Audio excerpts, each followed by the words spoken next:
الحمد للہ وکفا وسلام علی عبادہ الذین اصطفى اما بعد فاعوذ باللہ من الشیطان الرجیم بسم اللہ الرحمن الرحیم النبی اولی بالمؤمنین من انفسهم سبحان ربک رب العزت عما یصفون وسلام علی المرسلین والحمد للہ رب العالمین اللہم صلی علی سیدنا محمد وعلی آل سیدنا محمد وبارک وسلم اللہم صلی علی سیدنا محمد وعلی آل سیدنا محمد وبارک وسلم اللہم صلی علی سیدنا محمد وعلی آل سیدنا محمد وبارک وسلم۔ نبی علیہ السلام سے ہر ایمان والے کی محبت ایک ایمان کا لازمی جز ہے، اور نبی علیہ السلام کی محبت انسان کو اللہ رب العزت کی محبت تک پہنچاتی ہے۔ جو بندہ اللہ کے رسول صلی اللہ علیہ وسلم سے محبت نہیں کر سکتا وہ اللہ کی محبت کو بھی کبھی حاصل نہیں کر سکتا۔ اور نبی علیہ السلام کی محبت ہر انسان کے دل میں نہ صرف یہ کہ ہونی چاہیے بلکہ اس محبت کو دیگر تمام کی تمام محبتوں پر غالب ہونا چاہیے۔ نبی علیہ السلام نے بات ارشاد فرمائی کہ لا یؤمن احدکم، تم میں سے کوئی شخص مومن نہیں ہو سکتا حتی اکون احب الیہ من والدہ وولدہ والناس اجمعین، یہاں تک کہ میں اسے اس کے والد، اس کے والدین، اس کی اولاد اور تمام کے تمام انسانوں سے زیادہ محبوب نہ ہو جاؤں۔ یعنی جب تک نبی علیہ السلام کی محبت دیگر تمام محبتوں سے غالب نہیں ہوگی بندے کا ایمان پورا نہیں ہو سکتا، اور جب یہ محبت دیگر تمام محبتوں پہ غالب آ جائے گی اب ایمان مکمل ہوگا۔ حضرت عمر رضی اللہ تعالیٰ عنہ کا مشہور واقعہ ہے کہ نبی علیہ السلام سے انہوں نے کہا کہ اللہ کے محبوب صلی اللہ علیہ وسلم، میرے دل میں آپ کی بے تحاشا محبت ہے، میں اپنے آپ سے، اپنی جان کے بعد سب سے زیادہ آپ سے محبت کرتا ہوں۔ اللہ کے حبیب صلی اللہ علیہ وسلم نے ارشاد فرمایا، عمر تمہارا ایمان اس وقت تک کامل نہیں ہو سکتا کہ جب تک تم مجھ سے اپنی جان سے بھی زیادہ محبت نہ کرو۔ عمر رضی اللہ تعالیٰ عنہ نے فرمایا، اے اللہ کے حبیب صلی اللہ علیہ وسلم، اب آپ مجھے میری جان سے بھی زیادہ محبوب ہیں۔ تو نبی علیہ السلام نے ارشاد فرمایا، عمر الآن، عمر اب تیرا ایمان کامل ہو گیا۔ اور یہ ایمان کی نہ صرف یہ کہ کامل ہونے کی علامت ہے بلکہ انسان کے لیے جنت تک پہنچنے کا راستہ ہے۔ ایک صحابی نے اللہ کے حبیب صلی اللہ علیہ وسلم سے ایک بات پوچھی، ہے اللہ کے حبیب صلی اللہ علیہ وسلم، متی الساعہ، قیامت کب آئے گی؟ نبی علیہ السلام نے سوال کیا کہ کیا تم نے قیامت کی تیاری کر لی ہے، موت کی تیاری کر لی ہے جو تم یہ سوال کر رہے ہو؟ تو انہوں نے آگے سے جواب دیا کہ اے اللہ کے حبیب صلی اللہ علیہ وسلم، کوئی خاص تیاری تو میں نے نہیں کی، ہاں اتنی بات میرے پاس ضرور ہے جس کے ساتھ میں کل قیامت کے دن اٹھایا جاؤں گا، اور وہ یہ ہے کہ مجھے آپ کی ذات اقدس سے بے تحاشا محبت ہے۔ نبی علیہ السلام نے بات ارشاد فرمائی کہ کل قیامت کے دن تم انہی کے ساتھ اٹھائے جاؤ گے جن سے تم دنیا میں محبت کرتے ہو۔ اگر تمہارے دل میں اپنے رسول صلی اللہ علیہ وسلم کی محبت راسخ ہو چکی ہے تو یہ محبت ہی تمہارے لیے کافی ہے، اس محبت کے بعد کسی اور چیز کی ضرورت نہیں ہے۔ لیکن شرط یہ ہے کہ یہ واقعی سچی محبت ہو، یہ صرف یہ محبت کا دعویٰ نہ ہو بلکہ سچی محبت دل کے اندر ہوگی تو واقعی یہ محبت انسان کے ایمان کے کامل ہونے کے ذریعہ ہے۔ اور اگر یہ محبت دل کے اندر نہ ہوئی یا صرف محبت کا دعویٰ ہی انسان کرتا پھرے اور اس دعوے کے پیچھے کوئی دلیل نہ ہو، کوئی عمل نہ ہو، تو یہ دعویٰ بغیر دلیل کے کسی کو بھی تسلیم نہیں ہے۔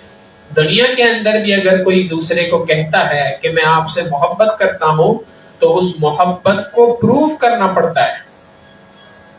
دنیا کی نفسانی شہوانی محبتوں کے اندر جب انسان لگا ہوتا ہے تو اس کے اندر بھی اس محبت کی ویریفیکیشن ہوتی ہے، اور جب تک یہ محبت ثابت نہ ہو جائے اس وقت تک اس محبت کے ہونے کا دعویٰ کھوکھلا کہلاتا ہے۔ تو بین اسی طریقے سے نبی علیہ الصلوۃ والسلام کی محبت کا بھی یہی عالم ہے کہ اللہ کے حبیب صلی اللہ علیہ وسلم سے اگر محبت ہے تو اس محبت کو صرف دعووں کی حد تک نہیں ہونا چاہیے۔ آج بدقسمتی سے ہماری یہ محبت دعوے کی حد تک رہ گئی ہے۔ ساجد نے گزشتہ مجلس میں بھی یہ بات ذکر کی تھی کہ آج ایک نعرہ بہت مشہور ہے اور ہم بھی اس کو جھومتے ہوئے لگاتے ہیں کہ غلامی رسول میں تو موت بھی قبول ہے۔ بات بالکل درست ہے، نعرہ غلط نہیں ہے، واقعی غلامی رسول میں موت کو انسان کو قبول کر لینا چاہیے، اور یہ کرنا انسانیت کی معراج ہے۔ لیکن جو شخص یہ نعرہ لگا رہا ہے کہ غلامی رسول میں موت بھی قبول ہے، اسے اپنے گریبان میں جھانکنا چاہیے، اپنے اندر ٹٹولنا چاہیے اپنے آپ کو کہ کیا اگر مجھے غلامی رسول میں موت بھی قبول ہے، یہ نعرہ لگا رہا ہوں، تو کیا میرے لیے غلامی رسول میں اللہ کے حبیب صلی اللہ علیہ وسلم کی اطاعت کرنا قبول ہے؟ نبی علیہ الصلوۃ والسلام کی سنتوں کی پابندی کرنا مجھے قبول ہے؟ اللہ کے حبیب صلی اللہ علیہ وسلم کی سنتوں کو اپنی ظاہر کے اوپر لگانا، ظاہر پر بٹھانا، کیا مجھے یہ قبول ہے؟ کیا نبی علیہ الصلوۃ والسلام کی زندگی کے مطابق اپنی زندگی گزارنا میرے لیے قبول ہے؟ کیا نبی علیہ الصلوۃ والسلام کی غلامی کے اندر، غلامی رسول میں گناہوں کا چھوڑنا قبول ہے؟ اگر یہ تمام کی تمام چیزیں مجھے قبول ہیں تو واقعی میرے لیے نعرہ جچتا ہے کہ غلامی رسول میں موت بھی قبول ہے۔ اور اگر میں یہ تمام کام انجام نہیں دے سکتا تو مجھے نبی علیہ الصلوۃ والسلام سے جو محبت ہونی چاہیے، جو ایمان کا معیار ہے، ابھی تک وہ محبت حاصل نہیں ہوئی۔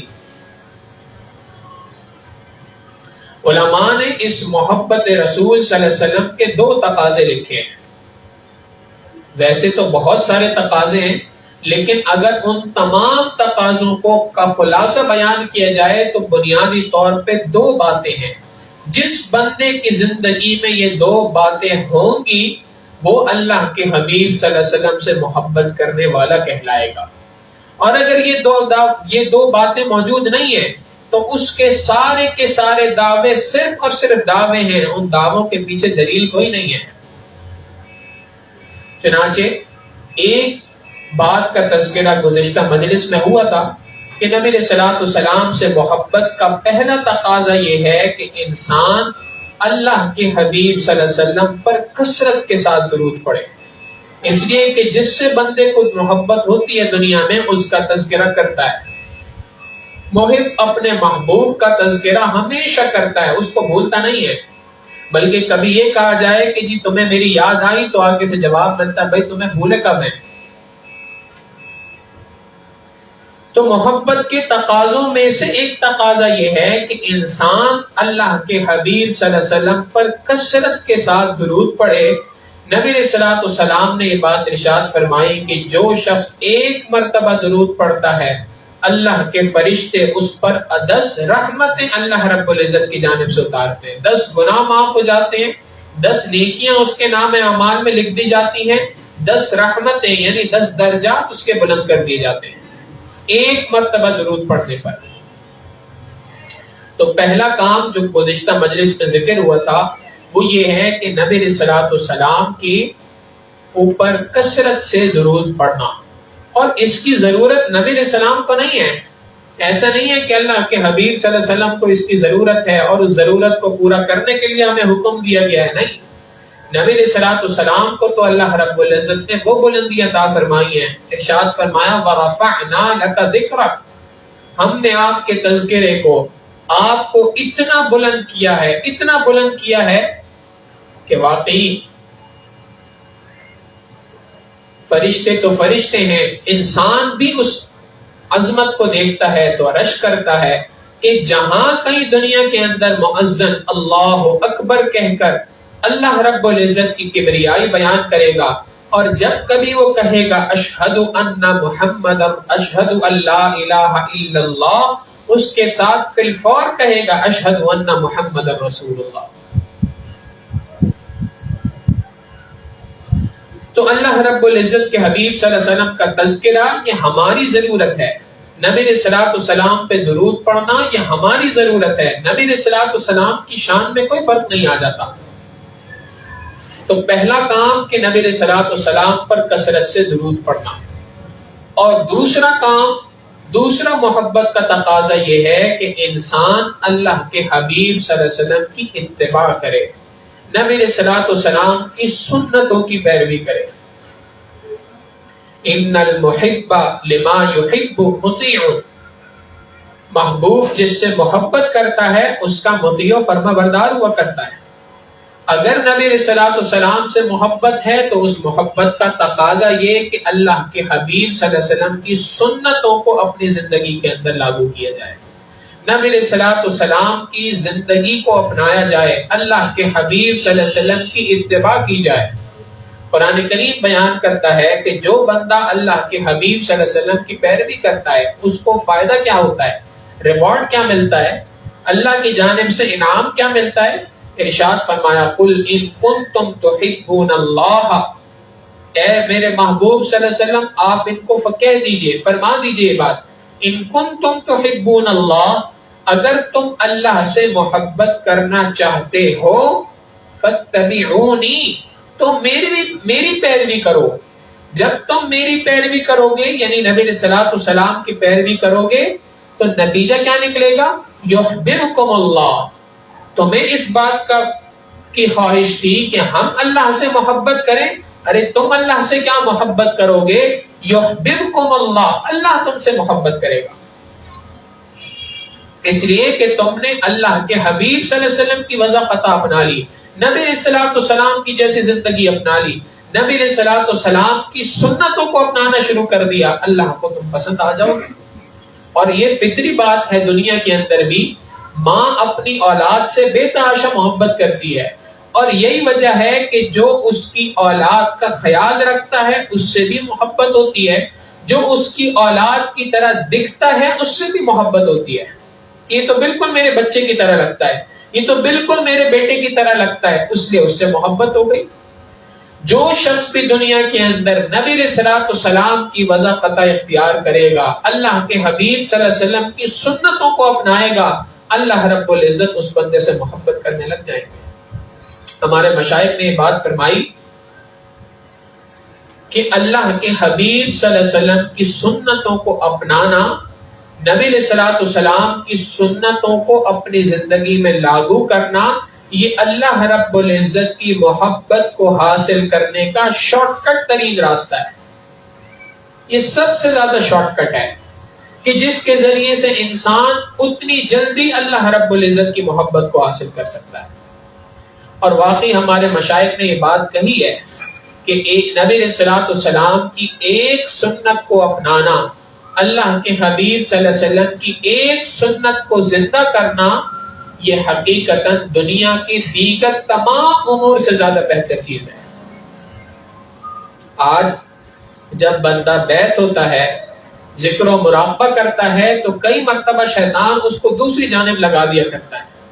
وہ ان چیزوں کے اندر سوچ رہا ہوتا ہے کہ جی کشف حاصل ہو جائے، کرامت حاصل ہو جائے، فلاں ہو جائے. ہمارے مشائخ نے کہا کہ اللہ کے حبیب صلی اللہ علیہ وسلم کی ایک سنت ایک طرف اور دنیا کے تمام اولیاء اللہ کے کشف و کرامات ایک طرف رکھ دیے جائیں تو اس سنت کی حیثیت اور یہ سنت ان تمام کے مقابلے میں زیادہ وزنی ہے. کہ نبی علیہ الصلوۃ والسلام کی سنت ہے. چنانچہ مشہور واقعہ ہے، امام ربانی مجدد الفسانی رحمہ اللہ کے پاس ایک صاحب نسبت اللہ والے تشریف لائے، جن کے بارے میں یہ بات بڑی مشہور تھی کہ یہ صاحب تصرف آدمی ہے. صاحب تصرف آدمی سے مراد یہ ہے کہ اللہ نے ان کو یہ ملکہ دے رکھی ہے کہ وہ لوگوں کے قلوب پر ان کا ایک روب پڑتا ہے. اور یہ اتنے صاحب تصرف ہیں کہ جب یہ تشریف لاتے ہیں تو ان کے آنے سے جس جگہ پر چل رہے ہوتے ہیں، جس شہر میں ہوتے ہیں، اس شہر کی زمین بھی کئی مرتبہ ہلنے لگ جاتی ہے. ایک مرتبہ امام ربانی مجدد الفسانی رحمہ اللہ سے ملاقات کے لیے تشریف لائے اور جب حضرت کے پاس آ رہے تھے تو واقعہ لکھنے والوں نے لکھا کہ سرہند کی، یعنی جہاں حضرت رہتے تھے اس علاقے کا نام، شہر کا نام سرہند تھا، تو سرہند شریف کی جو زمین تھی وہ ہل رہی تھی، اور وہ آپ کی حضرت امام ربانی مجدد الفسانی رحمہ اللہ کے قدموں میں آ کے بیٹھ گئے۔ حضرت نے اپنے خادم سے کہا کہ بھائی ذرا مجھے مسواک لا دو۔ مسواک لے کے آئے تو حضرت نے مسواک کرنا شروع کر دی۔ اب وہیں بیٹھے بیٹھے تھوڑی دیر مسواک کی اور اس کے بعد ان کو خطاب کیا اور فرمانے لگے، خواجہ صاحب آپ کو اللہ نے یہ جو تصرف عطا فرمایا، یہ کشف و کرامت عطا فرمائی کہ دنیا آپ کی اس بات پر بہت زیادہ فریفتہ ہے اور دنیا والے اس کو بہت اہمیت دیتے ہیں۔ اس فقیر کے نزدیک تو یہ مسواک جو اس وقت کر رہا ہوں، یہ چونکہ نبی علیہ السلام کی سنت ہے، تو یہ سنت اور یہ مسواک کا عمل آپ کے ان تمام کے تمام تصرفات کے مقابلے میں زیادہ قیمتی ہے۔ تو ہمارے مشائخ کے نزدیک اللہ کے حبیب صلی اللہ علیہ وسلم کی ایک سنت کو اپنانا، اللہ کے حبیب صلی اللہ علیہ وسلم کی ایک سنت کے اوپر زندگی گزارنا، ایک ایک سنت پہ مر مٹ جانا، یہ ہمارے مشائخ کو زیادہ پسندیدہ تھا، بجائے اس کے کہ ہم اس کے علاوہ کسی اور چیز کی جانب لگیں۔ ہمارے حضرت یہ بات اکثر ارشاد فرماتے ہیں کہ اس تصوف و سلوک کی ساری محنت، اس تصوف و سلوک کی ساری محنت کا خلاصہ اتباع سنت ہے۔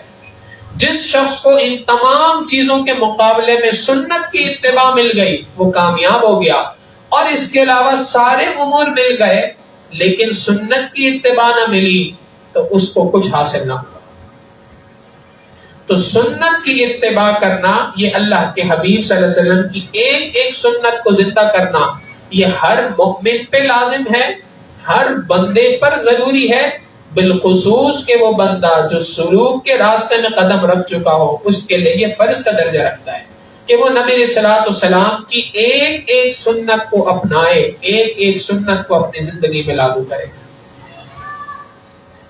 صحابہ رضوان اللہ علیہ مجمعین نبی علیہ السلام کی سنتوں کے عاشق تھے، اللہ کے حبیب صلی اللہ علیہ وسلم کی ایک ایک حکم کی پیروی کرنے میں اپنی جان نچھاور کرنے کو تیار تھے۔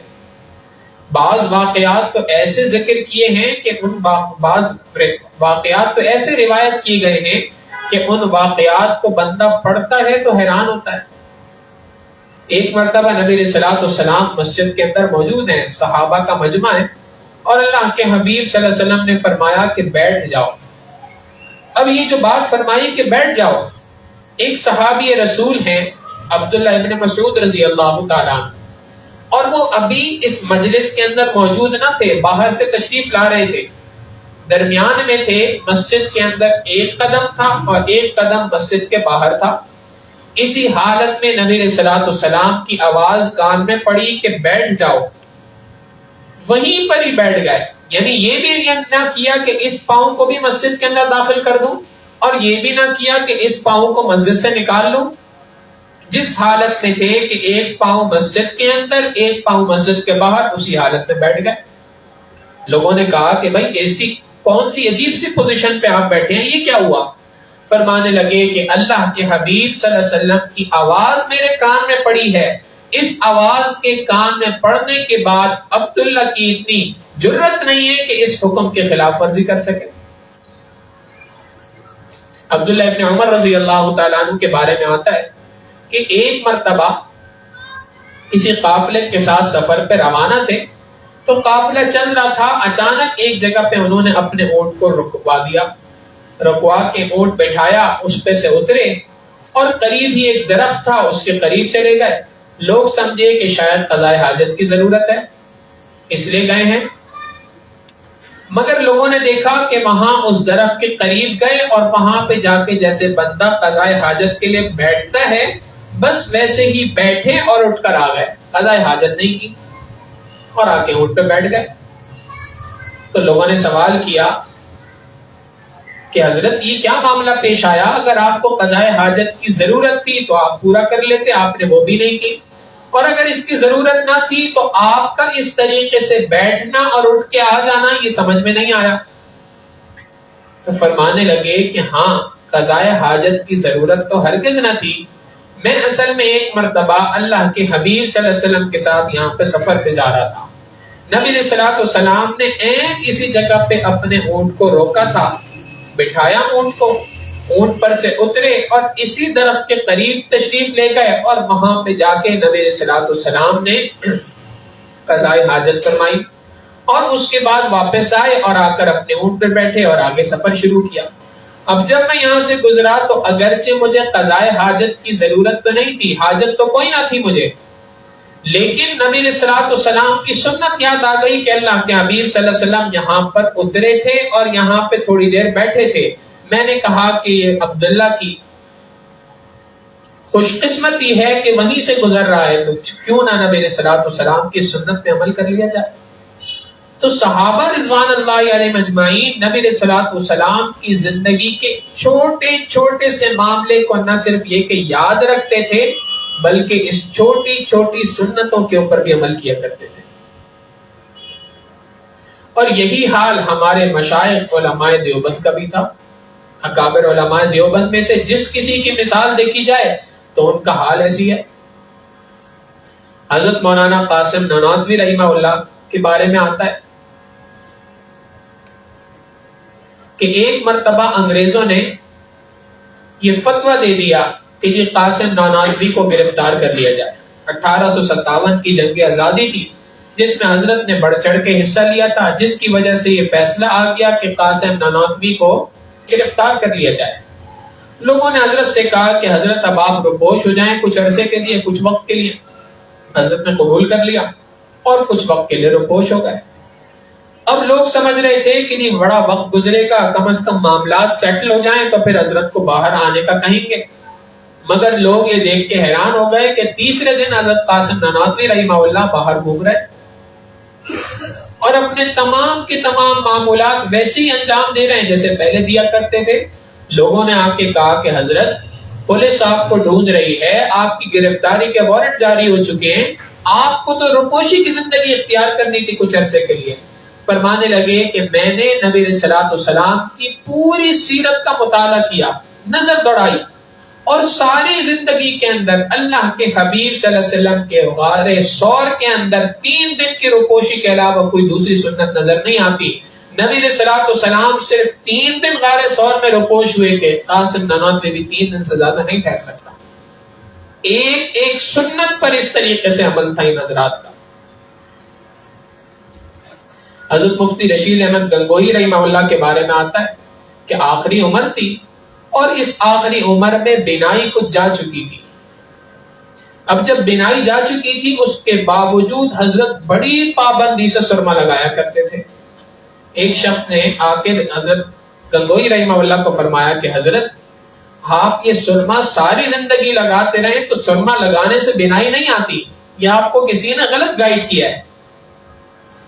حضرت نے فرمایا کہ تم یہ سمجھتے ہو کہ میں بینائی لوٹانے کے لیے سرما لگا رہا ہوں نا, یہ بات تو مجھے بھی پتا ہے کہ بینائی نہیں واپس آتی سرما لگانے سے, میں اس وجہ سے سرما نہیں لگا رہا. حضرت جب بینائی نہیں تو سرما لگانے کا فائدہ کیا پھر؟ فرمانے لگے کہ میں یہ سنت سمجھ کر سرما لگایا کرتا ہوں کہ یہ میرے آقا صلی اللہ علیہ وسلم کی سنت ہے, اس لیے نہیں لگاتا کہ اس کے ذریعے سے بینائی تیز ہو جائے یا بینائی واپس آ جائے. حضرت مولانا حسین احمد مدنی رحمہ اللہ کے بارے میں آتا ہے کہ انہوں نے دارالعلوم دیوبند کے اندر ایک کیکر کا درخت لگوا دیا. اب کیکر کا درخت دیکھنے میں بھی بڑا عجیب سا اور اس میں کانٹے بھی بہت ہوتے ہیں, پھول بھی کوئی نہیں ہوتے. تو لوگ بڑے حیران ہوئے کہ حضرت لوگ تو گلاب کا پودا لگواتے ہیں, لوگ تو چمبیلی کا پودا لگواتے ہیں, مختلف پھولوں کے پودے لگتے ہیں, یہ کیکر کا درخت لگانے کی کیا پیچھے تو ہے, یہ سمجھ نہیں آیا. فرمانے لگے کہ اللہ کے حبیب صلی اللہ علیہ وسلم نے جو صلح حدیبیہ کے موقع پر بیعت رضوان کی تھی وہ جس درخت کے نیچے کی تھی وہ درخت کیکر کا درخت تھا. تو میں نے اس کو دارالعلوم دیوبند میں لگوا دیا ہے کہ دارالحدیث آتے جاتے اس کو میں دیکھتا رہوں گا, مجھے اس درخت کو دیکھ کے نبی علیہ الصلوۃ والسلام کی اس بیعت رضوان کی یاد آتی رہے گی. تو ان حضرات نے اللہ کے حبیب صلی اللہ علیہ وسلم کی ایک ایک سنت پر اس طریقے سے عمل کیا. اور مشہور حدیث مبارکہ ہے, ہم اور آپ سنتے رہتے ہیں, نبی علیہ الصلوۃ والسلام نے ارشاد فرمایا کہ جو کوئی شخص میری ایک مٹی ہوئی سنت کو زندہ کرے گا، جو کوئی شخص بھی میری ایک مٹی ہوئی سنت کو زندہ کرے گا، ایک مٹی ہوئی سنت کو زندہ کرنے پر اللہ رب العزت 100 شہیدوں کے برابر ثواب اس کو عطا فرمائے. تو واقعی سنتوں پہ عمل کرنا یہ تو بہت زیادہ اہم چیز ہے، اور اس کے ذریعے سے انسان کی روحانی ترقی ہے، جیسے ساجد نے بھی عرض کیا. ہم نے اپنے حضرت کو بھی اسی طریقے سے دیکھا کہ انہوں نے اللہ کے حبیب صلی اللہ علیہ وسلم کی سنتوں میں سے ایک ایک سنت کو پہ ڈھونڈ ڈھونڈ کے عمل کیا، اور ایک ایک سنت کی پابندی اس طریقے سے ہوا کرتی تھی کہ انسان حیران ہو جاتا ہے. ساجد نے پچھلے سال بھی یہی کچھ واقعات ذکر کیے تھے کہ ایک مرتبہ حضرت کے ساتھ ہم سفر پہ تھے، تو ایک جگہ پر کچھ خدمت کا موقع ملا، تو وہاں پر حضرت نے پاؤں میں موزے پہنے ہوئے تھے، اور حضرت نے فرمایا کہ بھائی ان موزوں کو اتار دیں اس وقت پہ. اب جب اتارنے کے لیے آگے بڑھا یہ عاجز، تو ذہن میں یہ بات نہیں رہی. نبی علیہ الصلوۃ والسلام کی سنت مبارکہ یہ ہے کہ موزہ پہنتے ہوئے دائیں پاؤں میں پہلے پہنا جائے گا، بائیں پاؤں میں بعد میں پہنا جائے گا، اور جب اتارا جائے گا تو بائیں پاؤں کا پہلے اتارا جائے گا اور دائیں پاؤں کا موزہ بعد میں اتارا جائے گا. اب جب موزہ اتارنے کی باری آئی، اور یہ ہوتا ہے کہ بندہ اپنے سائڈ پہ دیکھے تو اپنا رائٹ دوسرے کا لیفٹ ہوتا ہے اور دوسرے کا رائٹ اپنا لیفٹ ہوتا ہے، تو اب اپنے اعتبار سے لیفٹ دیکھا اور وہ لیفٹ سائڈ کا موزہ اتار دیا، حالانکہ وہ حضرت کی طرف کا رائٹ سائڈ تھی، سیدھا دایاں پاؤں تھا. اب جب اچانک سے موزہ اتارنے کے لیے حضرت کتاب کا مطالعہ فرما رہے تھے، اب ایک بندہ کتاب کے مطالعہ کر رہا ہے، اس میں مصروف ہے، ذہن اس طرف لگا ہے، لیکن نبی علیہ الصلوۃ والسلام کی ایک ایک سنت پر عمل اتنا پکا ہے کہ اس وقت پہ بھی جیسے ہی ہاتھ رکھا فوراً کہنے لگے جی آپ کو یاد نہیں ہے سنت کیا ہے. ہمارے یہ ساجد نے واقعہ حضرت کے خادم ہیں ان سے ذکر کیا کہ جی آج اس طریقے سے ہوا. وہ فرمانے لگے کہ یہ تو حضرت کتاب پڑھ رہے تھے تو اس وقت پہ واقعہ آپ کے ساتھ پیش آیا، ہمارے ساتھ ایک مرتبہ یہ واقعہ اس طرح سے پیش آیا کہ حضرت ایک مرتبہ آرام فرما رہے تھے اور نیند کے اندر تھے، اور ذہن میں یہ بات آئی کہ بھائی تھکے ہوئے تھے، موزہ اتارنے کا موقع نہیں ملا تو لیٹ گئے ہیں تو ہم اتار دیتے ہیں، اور اس موقع میں میرا ہاتھ دائیں پاؤں کے اوپر پہلے پڑ گیا. نیند کے اندر ہی حضرت نے اپنے پاؤں کو سمیٹ لیا. یعنی سنت پر عمل اتنی پابندی کے ساتھ تھا کہ وہ سنت عادت بن چکی ہے. ایک رمضان میں عاجز وہاں پہ تھا تو حضرت کا حکم تھا تراویح پڑھانے کا، تو تراویح پڑھانے کے لیے آگے مصلی پہ کھڑا ہوا. تراویح پڑھانے کے بعد میں فرمانے لگے کہ جی آپ عالم ہیں، آپ کو آج تک نہیں پتا کہ مصلی پر کھڑے ہونے کی سنت کیا ہے. اب اس طرف تو کبھی توجہ اتنی زیادہ نہیں گئی تھی، تو ساجد نے عرض کیا حضرت معلوم نہیں آپ بتلا دیجئے. تو حضرت نے فرمایا کہ بھائی مصلی پر کھڑے ہونے کی سنت یہ ہے کہ دایاں پاؤں پہلے رکھا جاتا ہے اور بایاں پاؤں بعد میں رکھا جاتا ہے. آپ جو ابھی آئے تھے تو آپ کا بایاں پاؤں پہلے مصلی پہ آیا، دایاں پاؤں بعد میں آیا. ایک مرتبہ ساجد سے عرض کیا، سوال کیا کہ مولانا یہ بتائیے کہ جی امامہ کھڑے ہو کر باندھنا سنت ہے کہ بیٹھ کے باندھنا سنت ہے؟ ہم نے تو کبھی پڑھی نہیں یہ بات کہ امامہ کھڑے ہو کے باندھنا سنت ہے کہ بیٹھ کے باندھنا سنت ہے. فرمانے لگے اچھا ایک اور سوال کا جواب دیں کہ جی شلوار کھڑے ہو کے پہننا سنت ہے کہ بیٹھ کے پہننا سنت ہے؟ اب یعنی ایک ایک چیز پر زندگی کے ہر عمل پہ ان حضرات کا ایسی تھا کہ عمل بعد میں کرنا ہے، پہلے اس کی سنت کو ڈھونڈنا ہے کہ اس کا سنت طریقہ کیا ہے. حضرت نے ایک مرتبہ واقعہ سنایا کہ ایک اللہ والے تھے، ان کے سامنے کسی نے تربوز پیش کیا، تو وہ تربوز سامنے رکھا، چھری منگوائی، چھری رکھی اور کافی دیر تک بیٹھے رہے، اور کافی دیر بیٹھنے کے بعد فرمایا کہ اس کو لے جاؤ. لوگوں نے کہا کہ حضرت کیا ہوا، ابھی تو آپ نے کاٹا بھی نہیں، پتہ بھی نہیں میٹھا ہے کہ پھیکا ہے، کیا معاملہ پیش آیا؟ فرمانے لگے کہ میں نبی علیہ الصلوۃ والسلام کی ساری زندگی اپنے سامنے دوڑائی، سیرت کا اچانک سارے پہلو پر اوپر نظر دوڑائی، پوری زندگی میں کہیں پہ بھی اللہ کے حبیب صلی اللہ علیہ وسلم نے تربوز استعمال نہیں کیا، تو میں کیسے پہچان لوں کہ تربوز کو کاٹنے کی سنت کیا ہے؟ اور خلاف سنت کام کرنے کی عادت ہی نہیں، لہٰذا میں اس کو نہیں کاٹ سکتا، لے جاؤ۔ تو ہمارے مشائخ کا ایک ایک سنت کے اوپر عمل اسی طریقے سے ہے کہ وہ ایک ایک چیز کی سنت کو ڈھونڈتے ہیں اور ڈھونڈنے کے بعد اس کے اوپر عمل کرتے ہیں۔ ہمارے اس سلسلے میں جب بندہ بیعت ہوتا ہے تو اس کو کہا جاتا ہے جی وقوف قلبی کا اہتمام کریں، اور وقوف قلبی یہ کہتے ہیں کہ لیٹے بیٹھے چلتے پھرتے 100% دھیان بندے کا اللہ کی جانب ہو، ہاتھ کام کاج میں مشغول، دل اللہ کی یاد میں مشغول ہو۔ اور ساتھیوں کی شکایت ہوتی ہے، شکوہ ہوتا ہے کہ جی یہ کام تو ممکن ہی نظر نہیں آتا، یہ تو بہت مشکل کام ہے، 24 گھنٹے ہمارا دل اللہ کی یاد میں مشغول ہو۔ ہمارے مشائخ نے یہ بات لکھی کہ ہاں اگر یہ کام مشکل نظر آ رہا ہو تو اس کا آسان طریقہ یہ ہے کہ بندہ نبی علیہ الصلوۃ والسلام کی سنتوں کو اپنا لے۔ جس بندے کی زندگی میں 100% سنت آ گئی تو اس کی زندگی کے اندر اس کا دل 100% اللہ کی یاد کے اندر مشغول ہو گیا، اس کو وقوف قلبی حاصل ہو گیا۔ وقوف قلبی حاصل کرنے کا آسان ترین طریقہ کہ بندہ اپنے دل کو، اپنی اعضاء کو نبی علیہ الصلوۃ والسلام کی سنتوں کو پیچھے لگا دے، نبی علیہ الصلوۃ والسلام کی سنتوں کو اپنی زندگی کے اندر اپنا دے۔ زندگی کے اندر سنت آ جائے تو سنت کے آنے کی برکت سے انسان کا دل 24 گھنٹے اللہ کی یاد کے اندر آ جاتا ہے۔ حضرت جنید بغدادی رحمہ اللہ کے بارے میں غالباً آتا ہے کہ ایک شخص ان کے پاس آیا اور کہنے لگا کہ حضرت میں آپ کے پاس کچھ وقت گزارنا چاہتا ہوں، کچھ فائدہ حاصل کرنا چاہتا ہوں۔ انہوں نے کہا بہت اچھا، رہو ساتھ۔ کچھ وقت گزار کے کہنے لگا کہ حضرت میں اب جاتا ہوں۔ تو انہوں نے فرمایا کہ بھائی کیا معاملہ ہے، اتنی جلدی کیوں جا رہے ہو، کیا وجہ ہے؟ کہنے لگا حضرت میں تو آپ کو بڑا اللہ والا سمجھ کے آیا تھا، لیکن آپ نے کوئی بزرگی کی کوئی بات ہی نظر نہیں آتی۔ تو حضرت نے فرمایا بزرگی کا معیار کیا ہے، آپ کس اس پہ دیکھ رہے تھے؟ کہنے لگے حضرت میں اتنا عرصہ آپ کے ساتھ رہا لیکن آپ سے نہ تو کوئی کشف دیکھا نہ کوئی کرامت آپ کی دیکھی، تو مجھے تو آپ میں کوئی بزرگی کا کوئی اثر ہی نظر نہیں آتا۔ تو حضرت نے فرمایا اچھا بھائی یہ بتاؤ کہ اتنا عرصہ میرے ساتھ رہے تو کیا اتنے عرصے میں کوئی کام سنت کے خلاف ہوتا ہوا دیکھا؟ تو اس نے کافی دیر غور کیا، کہنے لگا حضرت اتنے عرصے میں ایک کام بھی میں نے سنت کے خلاف کرتے ہوئے آپ کو نہیں دیکھا۔ فرمانے لگے کہ جس بندے کی ساری زندگی میں خلاف سنت کوئی کام نظر نہ آئے، اس سے بڑی کرامت دنیا کی کوئی نہیں ہو سکتی۔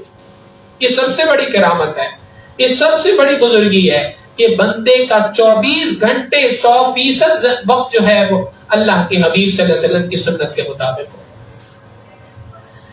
چنانچہ ہر انسان کو یہ بات چاہیے، ہمارے مشائخ نے یہ بات کہی ہے کہ نبی علیہ الصلوۃ والسلام کی سنتوں کو اپنانا، ایک ایک سنت کا متلاشی ہونا، یہ بندے کی زندگی کا مقصد ہونا چاہیے، اور تمام سنتوں پہ عمل کرنا ہے۔ یہ کیسے ممکن ہے؟ ہمارے بڑوں نے یہ بات کہی کہ اس کا آسان طریقہ یہ ہے، انسان ان 8-10 کاموں کو دیکھ لے اور نوٹ کر لے جو وہ روزانہ کرتا ہے۔ ہر بندہ کوئی 10-12 کام 8 کام ایسے ہیں جو روزانہ کی بنیاد پہ کرتا ہے۔ روزانہ کھانا کھاتا ہے، روزانہ کپڑے بدلتا ہے، روزانہ سوتا ہے، روزانہ جاگتا ہے، روزانہ واش روم جاتا ہے، بیت الخلا جاتا ہے، روزانہ مسجد کے اندر جاتا ہے۔ یہ کچھ کام ایسے ہیں جو روزانہ کی بنیاد کے اوپر کرتا ہے۔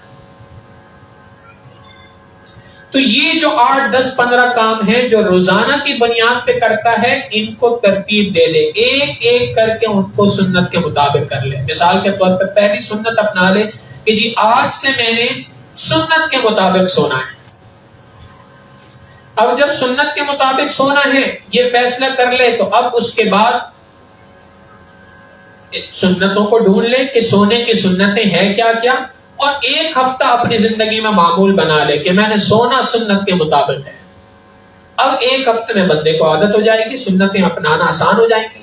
اگلے ہفتے پلان کر لے جی میں نے اٹھ کر تمام کا اعمال سنت کے مطابق ادا کرنے۔ نبی علیہ الصلوۃ والسلام اٹھا کیسے کرتے تھے، سو کر اٹھنے کی اللہ کے حبیب صلی اللہ علیہ وسلم کی سنتیں کیا کیا، ان کو اپنا لے۔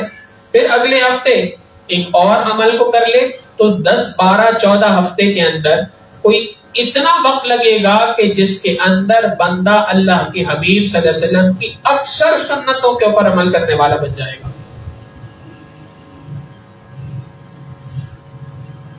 لہٰذا ان سنتوں کو اپنانا اپنی زندگی کا منصب سمجھنا چاہیے، اپنی زندگی کی معراج سمجھنی چاہیے کہ اللہ کا قرب حاصل نہیں ہو سکتا جب تک کہ میں اللہ کے حبیب صلی اللہ علیہ وسلم کی سنتوں پہ مر مٹنے والا نہ بن جاؤں۔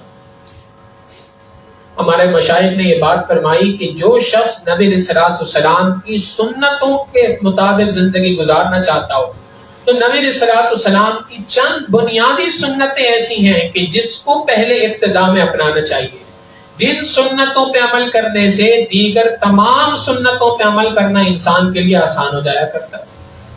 پہلی بات فرمائی کہ ایام 20 کے روزے رکھنا، یہ نبی علیہ الصلوۃ والسلام کی سنت ہے۔ ایام 20 کے روزے رکھنا، ایام 20 کہتے ہیں ہر اسلامی تاریخ کی 13، 14 اور 15، ہر مہینے کی 13، 14 اور 15 یہ 3 دن روزہ رکھنا، یہ ایک اللہ کے حبیب صلی اللہ علیہ وسلم کی سنت ہے۔ پھر اسی سے ملتی جلتی ایک اور سنت یہ ہے کہ نبی علیہ الصلوۃ والسلام ہر پیر اور ہر جمعرات کو روزہ رکھا کرتے تھے۔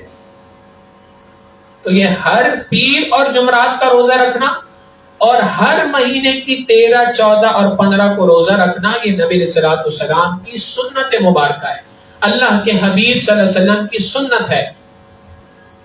لہٰذا اس پہ عمل کرے، جو دونوں پہ عمل کر سکتے ہیں بہت اچھا، جو دو پہ عمل نہیں کر سکتے کسی ایک پہ عمل شروع کر دیں۔ اور ہمارے مشائخ نے اس میں یہ چھوٹ بھی دی کہ چونکہ نبی علیہ الصلوۃ والسلام اکثر تو رکھا کرتے تھے پیر اور جمعرات کو، لیکن نبی علیہ الصلوۃ والسلام نے اس کے علاوہ بھی روزے رکھے، کبھی بدھ کا دن رکھ لیا، پیر اور بدھ کو روزہ رکھ لیا، کبھی کوئی دن منتخب فرما لیے، کبھی کوئی دن منتخب فرما لیے، تو بندہ بھی اپنے اعتبار سے اس کو اختیار کر لے۔ اگر پیر اور جمعرات روزہ رکھنا مشکل لگ رہا ہے تو چھٹی کے کوئی دن 2 دن رکھ لے، لیکن ہفتے میں 2 دن اپنے رکھ لے کہ جی ان 2 دنوں کے اندر میں نے روزہ رکھنا ہے۔ اور حقیقت یہ ہے کہ اس کی فوائد، ایک سب سے بڑا فائدہ کہ نبی علیہ الصلوۃ والسلام کا قرب انسان کو حاصل ہوتا ہے، مگر آج کی میڈیکل سائنس بھی بات کہتی ہے کہ دنیا کی بہترین ڈائٹ پلان یہ ہے اگر بندہ صحت مند زندگی گزارنا چاہتا ہے تو آج ایک باقاعدہ ریسرچ موجود ہے اس پہ کہ 2+5 کی جو ڈائٹ ہے یہ سب سے بہترین ہے۔ 2+5 کیا ہے کہ ہفتے میں 2 دن روزہ رکھے اور 5 دن بغیر روزے کے گزارے۔ یہ 2+5 کی جو ڈائٹ ہے، اس ڈائٹ پلان کو دنیا کا بہترین ڈائٹ پلان کہا جاتا ہے، اور یہ اللہ کے حبیب صلی اللہ علیہ وسلم 1400 سال پہلے ہمیں سکھا کے چلے گئے۔ تو پہلی سنت ایام 20 کے روزے رکھنا۔ دوسری سنت نبی علیہ الصلوۃ والسلام کی کہ جب اللہ کے حبیب صلی اللہ علیہ وسلم کسی سے ملاقات کرتے تھے تو مسکراتے ہوئے چہرے کے ساتھ ملا کرتے تھے۔ چہرے پر مسکراہٹ رکھ کر دوسرے سے ملاقات کرنا، دوسرے سے ملنا، یہ نبی علیہ الصلوۃ والسلام کی سنت ہے۔ آج ہم اس سنت کو سنت ہی نہیں سمجھتے۔ کتنی ہی بار ایسا ہوتا ہے کہ بندہ اپنے کاموں میں ایسا مشغول ہوتا ہے کہ کوئی بندہ آ کے ملاقات کر رہا ہو، کوئی اس سے مل رہا ہو تو اس کی جانب توجہ نہیں ہوتی، موبائل میں لگا ہوا ہے اور ہاتھ آگے بڑھا دیا۔ نبی علیہ الصلوۃ والسلام کی عادت مبارکہ یہ ہے کہ اللہ کے حبیب صلی اللہ علیہ وسلم جب کسی سے ملاقات کرتے تھے تو مسکراتے ہوئے چہرے کے ساتھ ملاقات فرماتے تھے، گھر پہ تشریف لاتے تھے تو مسکراتے ہوئے چہرے کے ساتھ گھر پہ داخل ہوا کرتے تھے۔ آج اس سنت سے ہماری زندگی ختم ہو چکی ہے۔ بندہ گھر کے اندر داخل ہو رہا ہوتا ہے، اس وقت پر بھی ہاتھ میں موبائل فون ہوتا ہے، یا دوسری کئی الجھنیں ذہن کے اندر موجود ہوتی ہیں۔ گھر پہ آتا ہے سپاٹ چہرے کے ساتھ آتا ہے، گھر پہ آتا ہے منہ بنے ہوئے چہرے کے ساتھ آ رہا ہوتا ہے۔ نبی علیہ الصلوۃ والسلام کی سنت مبارکہ آپ غور کریں، اللہ کے حبیب صلی اللہ علیہ وسلم سے زیادہ غمزدہ زندگی کسی کی نہیں تھی۔ جتنا غم نبی علیہ الصلوۃ والسلام کو اپنی امت کا تھا، اتنا غم دنیا میں کسی شخص کو نہیں ہے۔ اس کے باوجود نبی علیہ الصلوۃ والسلام ان تمام غموں کو اپنے سینے میں چھپانے کے باوجود اللہ کے حبیب صلی اللہ علیہ وسلم گھر پہ تشریف لا رہے تو مسکراتے ہوئے چہرے کے ساتھ آ رہے۔ کسی نے سیدنا صدیق اکبر رضی اللہ تعالیٰ عنہ سے پوچھا کہ آپ نے اللہ کے حبیب صلی اللہ علیہ وسلم کو کیسا پایا؟ اور فرمایا اللہ کے حبیب صلی اللہ علیہ وسلم مسلسل غور و فکر کرتے رہتے تھے، مسلسل فکر کے اندر ہوتے تھے، متفکر ہوا کرتے تھے، غم زدہ ہوا کرتے تھے۔ یہی سوال کسی نے حضرت عائشہ صدیقہ رضی اللہ تعالیٰ عنہ سے کیا، تو فرماتی اللہ کے حبیب صلی اللہ علیہ وسلم مسکراتے تھے، گھر کے کاموں میں ہمارے ساتھ مشغول ہوتے تھے، نبی علیہ الصلوۃ والسلام ہنسی مذاق کیا کرتے تھے۔ خلاصہ مفہوم بات کا یہی ہے۔ اب یہ دو باتیں بالکل ایک دوسرے کے اپوزٹ لگتی ہیں۔ محدثین نے لکھا کہ جی ہاں، اللہ کے حبیب صلی اللہ علیہ وسلم جب اپنے گھر سے باہر ہیں تو باہر کی زندگی ایسی ہے جیسے صدیق اکبر رضی اللہ تعالیٰ عنہ فرما رہے ہیں، مگر جب گھر میں تشریف لائے، اب گھر پہ آنے کے بعد باہر کی ساری مصروفیت اور باہر کے سارے غم باہر چھوڑ کے آیا کرتے تھے۔ یہ اللہ کے حبیب صلی اللہ علیہ وسلم کی سنت مبارکہ۔ پھر تیسری سنت نبی علیہ الصلوۃ والسلام کی، اللہ کے حبیب صلی اللہ علیہ وسلم نماز کے انتظار میں بیٹھا کرتے تھے۔ آگے سنت کی فوت ہو چکی ہے۔ نبی علیہ الصلوۃ والسلام نے ارشاد فرمایا انتظار الصلاۃ قبل الصلاۃ کالصلاۃ، نماز سے پہلے نماز کے انتظار میں بیٹھنا یہ گویا نماز ہی کا ثواب ہے۔ جتنا ثواب نماز میں ملتا ہے اتنا ہی ثواب اس بندے کو انتظار نماز میں ملے گا۔ آج جو ہمارا شکوہ ہوتا ہے کہ ہمیں ذکر کرنے کے لیے وقت نہیں ملتا، استغفار پڑھنے کے لیے وقت نہیں ملتا، درود شریف پڑھنے کے لیے وقت نہیں ملتا، وہ اس لیے نہیں ملتا کہ ہم نماز سے پہلے مسجد میں جانے کا اہتمام نہیں کرتے۔ جو شخص بھی اذان کے ساتھ ہی مسجد کے اندر چلا جائے اور مسجد کے اندر جا کے صف میں بیٹھ جائے تو اس صف میں بیٹھنے کی برکت سے اس کو بڑا وقت مل جائے گا۔ اس وقت میں وہ تسبیحات پڑھے، اس وقت میں ذکر کرے، مراقبہ کرے، درود شریف پڑھے۔ اس وقت اور ان اوقات کے اندر اللہ کے حبیب صلی اللہ علیہ وسلم پہ درود شریف پڑھنا، ذکر کرنا، مراقبہ کرنا، اس کے دونوں فائدے ہیں۔ ایک فائدہ تو یہ کہ نبی علیہ الصلوۃ والسلام کی سنت زندہ ہو رہی ہے، اور دوسرا فائدہ کہ اعمال پورے کرنے کا موقع مل جاتا ہے۔ تو یہ نبی علیہ الصلوۃ والسلام کی ایک سنت ہے مبارکہ۔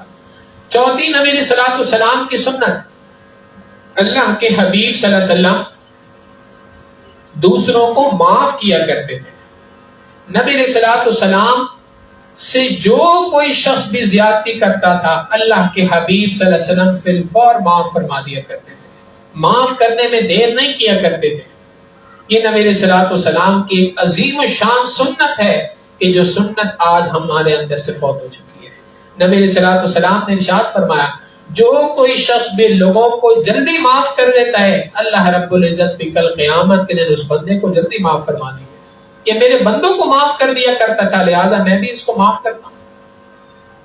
پانچویں سنت نبی علیہ الصلوۃ والسلام کی کہ اللہ کے حبیب صلی اللہ علیہ وسلم سنن رواتب کا اہتمام کیا کرتے تھے۔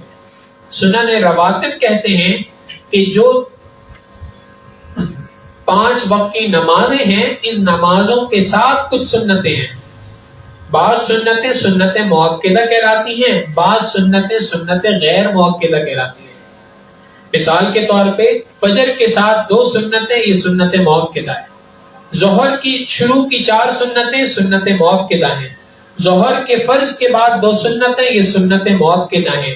اس کے بعد 2 رکعتیں جن کو ہم نفل کہا کرتے ہیں یہ سنت غیر مؤکدہ بھی کہلاتی ہیں، انہی کو سنن رواتب کہتے ہیں۔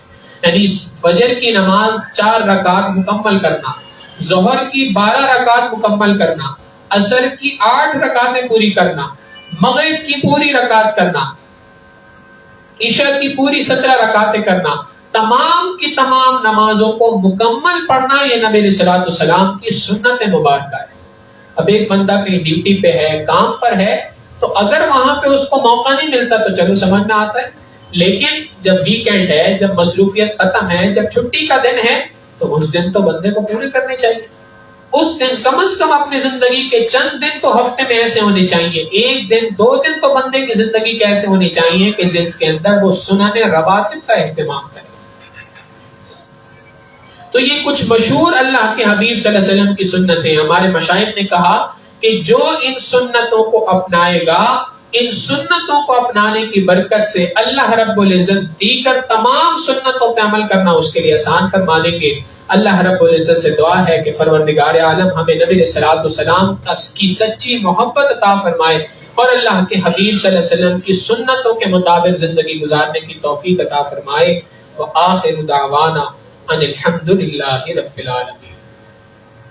مراقبہ کر لیجیے، پھر دعا کرتے ہیں۔ آنکھوں کو بند کر لیں، سر کو جھکا لیں۔ دنیا اور جو کچھ دنیا میں ہے اس سے ہٹ کٹ کے اللہ رب العزت کی یاد میں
اپنے دامان شفاعت میں چھپائے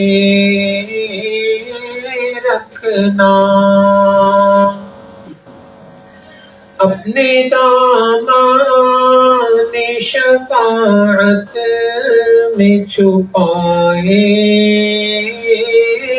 رکھنا، میرے سرکار میری بات بنائے رکھنا،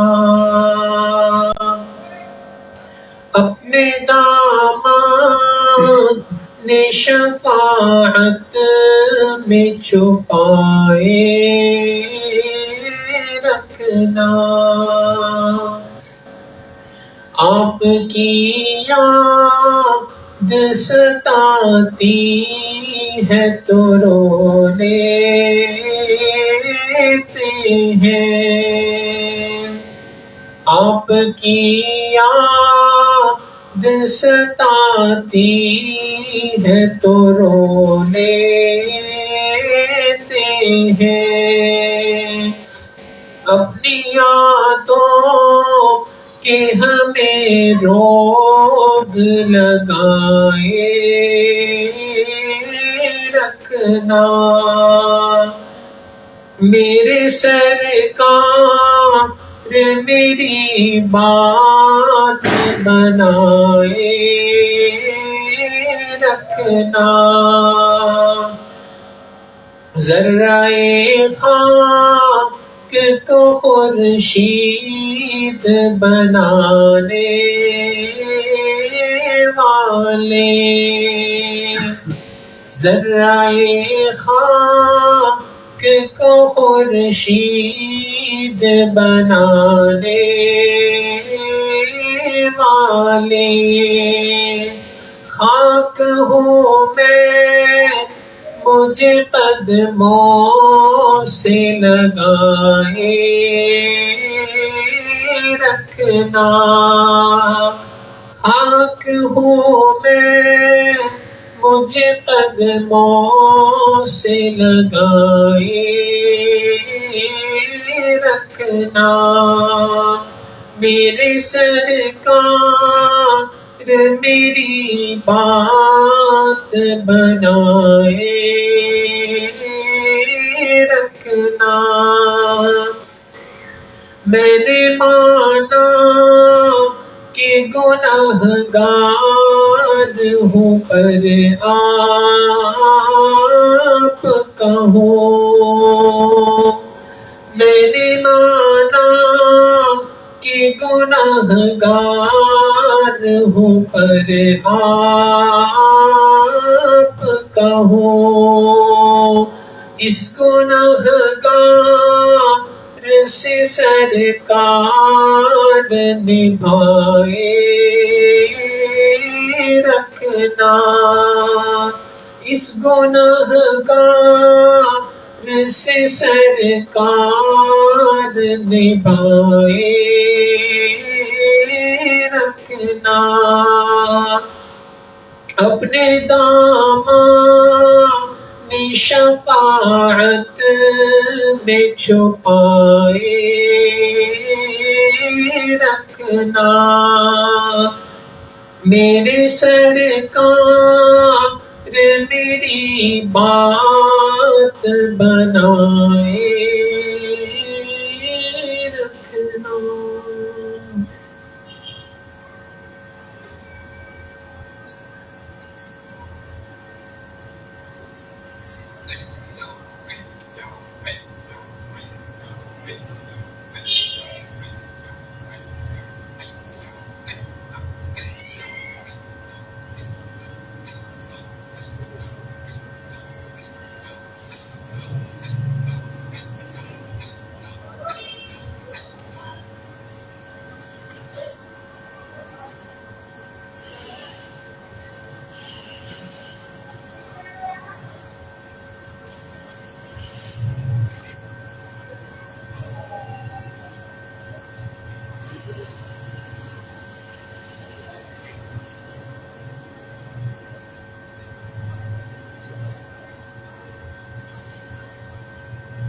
لا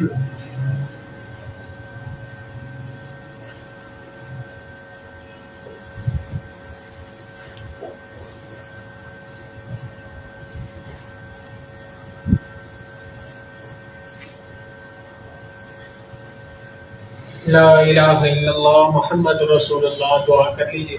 سبحان ربی العلی الوہاب اللہم صلی علی سیدنا محمد وعلی آل سیدنا محمد وبارک وسلم. ربنا ظلمنا انفسنا وان لم تغفر لنا وترحمنا لنکونن من الخاسرین.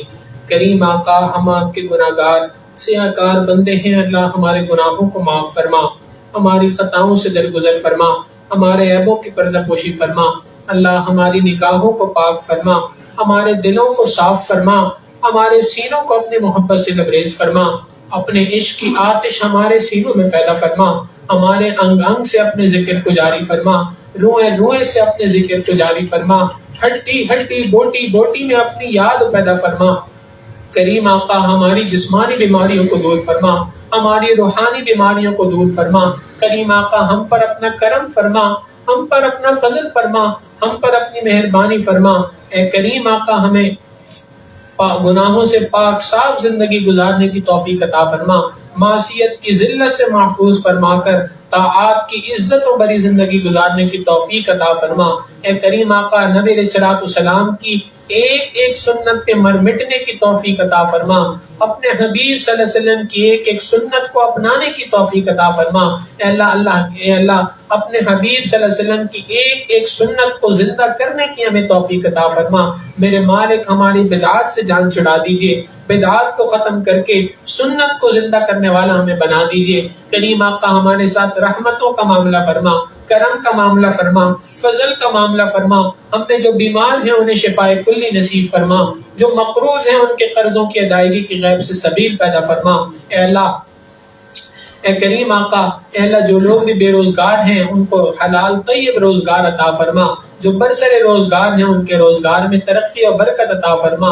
اے اللہ، اپنی رحمتوں کا معاملہ فرما، کرم کا معاملہ ہمارے ساتھ فرما، فضل کا معاملہ فرما، ہمارے اس ملک کی حفاظت فرما. اللہ، جو لوگ بھی اس ملک کے اور اسلام کے دشمن ہیں انہیں ہدایت عطا فرما، جن کی قسمت میں ہدایت نہیں اللہ انہیں چن چن کر دفع دور فرما. اے کریم آقا، ہمارے تینوں حرم کی حفاظت فرما، ہمیں بار بار اپنے گھر کا دیدار نصیب فرما، اپنے پیارے محبوب صلی اللہ علیہ وسلم کی در کی حاضری نصیب فرما.